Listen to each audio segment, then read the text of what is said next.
Olá, companheiros, amigos de estudos, de reflexões, amigos que estão juntos, incentivando e apoiando a divulgação da doutrina espírita.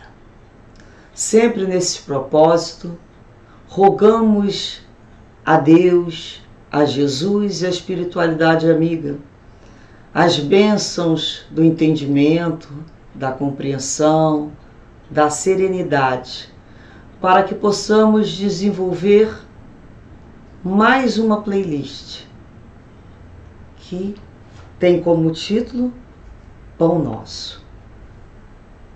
É o livro que continua a nossa série dos estudos de Chico Xavier, pela psicografia de Emmanuel. O primeiro nós fizemos sobre o caminho, verdade e vida, e esse segundo dessa coletânea é o Pão Nosso. Que esse Pão Nosso seja realmente um alimento para as nossas almas, um alimento que nos forneça esperança, fé e renovação, para sabermos viver de acordo com tudo aquilo que Jesus nos ensinou e os discípulos anotaram em seus evangelhos. Que possamos, então, fazer do nosso evangelho o nosso manual de como viver a cada dia, nas situações com o outro, nas situações com a gente mesmo e principalmente na nossa relação com o nosso Pai maior, Deus. Dessa maneira, então, a introdução desse livro será feita pelo prefácio que Emmanuel escreveu em Pedro Leopoldo, 22 de fevereiro de 1950. Tem como título No Serviço Cristão. Inicia com uma passagem do versículo de Paulo em Coríntios, em que nos diz: porque todos devemos comparecer ante o tribunal do Cristo, para que cada um receba segundo o que tiver feito, estando no corpo, o bem ou o mal. E assim ele inicia: não falta quem veja no Espiritismo mero campo de experimentação fenomênica, sem qualquer significado de ordem moral para as criaturas.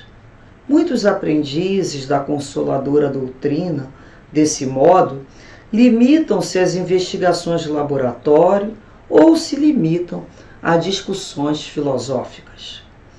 É imperioso reconhecer, todavia, que há tantas categorias de homens desencarnados quantos são as dos encarnados. Entidades discutidoras, levianas, rebeldes e inconstantes transitam em toda parte. Além disso, incógnitas e problemas surgem para os habitantes dos dois planos. Em vista de semelhantes razões, os adeptos do progresso efetivo do mundo, distanciados da vida física, pugnam pelo espiritismo com Jesus, convertendo-nos o intercâmbio em fator de espiritualidade santificante. Acreditamos que não se deve atacar outro círculo de vida quando não nos encontramos interessados em melhorar a personalidade naquele em que respiramos. Não vale pesquisar recursos que não nos dignifiquem. Eis porque para nós outros, que supomos trazer o coração acordado para a responsabilidade de viver, Espiritismo não expressa simples convicção de imortalidade. É clima de serviço e edificação. Não adianta guardar a certeza na sobrevivência da alma além da morte, sem o preparo terrestre na direção da vida espiritual. E nesse esforço de habilitação, não dispomos de outro guia mais sábio e mais amoroso que o Cristo. Somente à luz de suas lições sublimes é possível reajustar o caminho, renovar a mente e purificar o coração. Nem tudo que é admirável é divino. Nem tudo que é grande é respeitável. Nem tudo que é belo é santo. E nem tudo que é agradável é útil. O problema não é apenas saber, é o de reformar-se cada um para a extensão do bem. Afeiçoemo-nos, pois, ao Evangelho sentido e vivido, compreendendo o imperativo de nossa iluminação interior, porque, segundo a palavra oportuna e sábia do apóstolo, todos devemos comparecer ante o tribunal do Cristo, a fim de recebermos com o que realizamos, estando no corpo, o bem ou o mal. Dessa maneira, percebemos de imediato a lei de ação e reação, e que Jesus nos avisou. No Evangelho de Lucas, lá no capítulo 12, muito se pedirá àquele que muito recebeu. Portanto, companheiros, todos aqueles que já temos o conhecimento do Evangelho de Jesus, o conhecimento da reencarnação, da doutrina espírita, nos será pedido. Não só pelo conhecimento que possamos ter, pela memória dos versículos, dos capítulos, nada disso. Por aquilo que vivenciamos, por aquilo que já fomos capazes de colocar em prática no dia a dia. O Evangelho de Jesus, os livros que nos foram trazidos pela espiritualidade, não são apenas elementos de cultura religiosa. É elementos de crescimento, alavanca de progresso, quando neles refletimos, paramos para nos analisar, reparamos a forma que estamos caminhando e o quanto ainda nos encontramos distantes, e mais uma vez, mais um dia, retificamos o nosso caminhar. Modificamos todo dia é dia de crescermos. Portanto, muitas pessoas veem no Espiritismo apenas o fenômeno. Divinos fenômenos. Mas nem todos os fenômenos são bons. Nem todos os fenômenos são úteis. Nem todos os fenômenos, podemos dizer que são respeitáveis. Sabemos que não. Porque os desencarnados são criaturas também. Enquanto vivos e desencarnados, com as suas imperfeições, discutidores, levianos.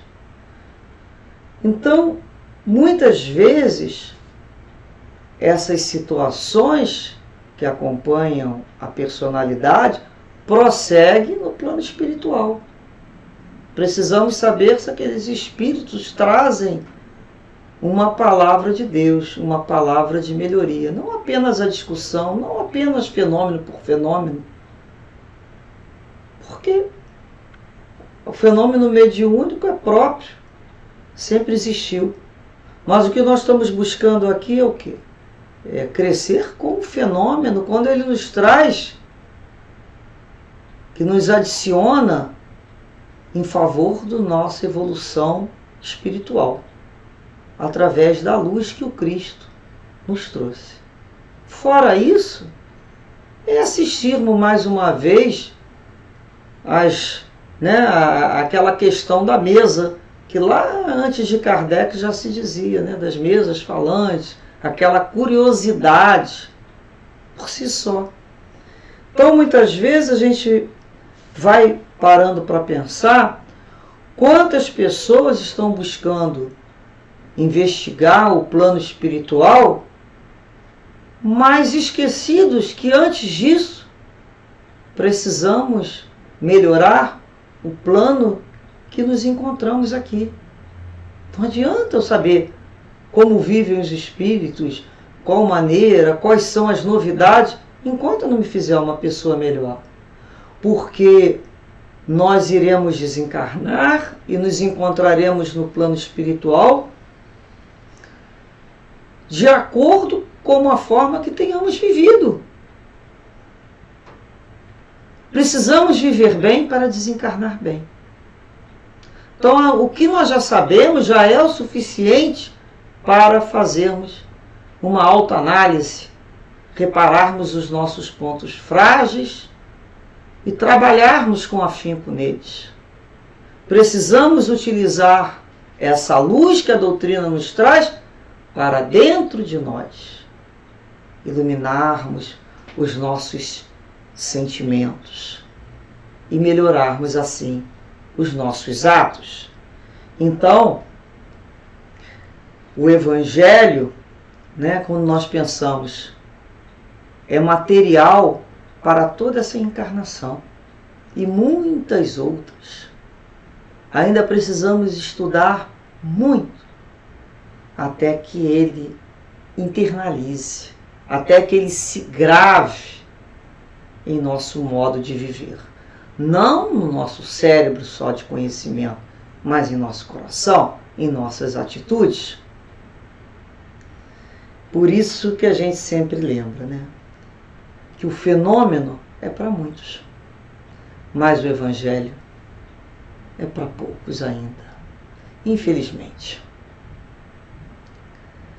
Portanto, busquemos sempre encontrar em nossas atitudes com a doutrina espírita a finalidade maior, que é o nosso compromisso com Jesus. Muita paz a todos, e que seja um livro trazido pela espiritualidade em que fale profundamente em nossos corações. Graças a Deus.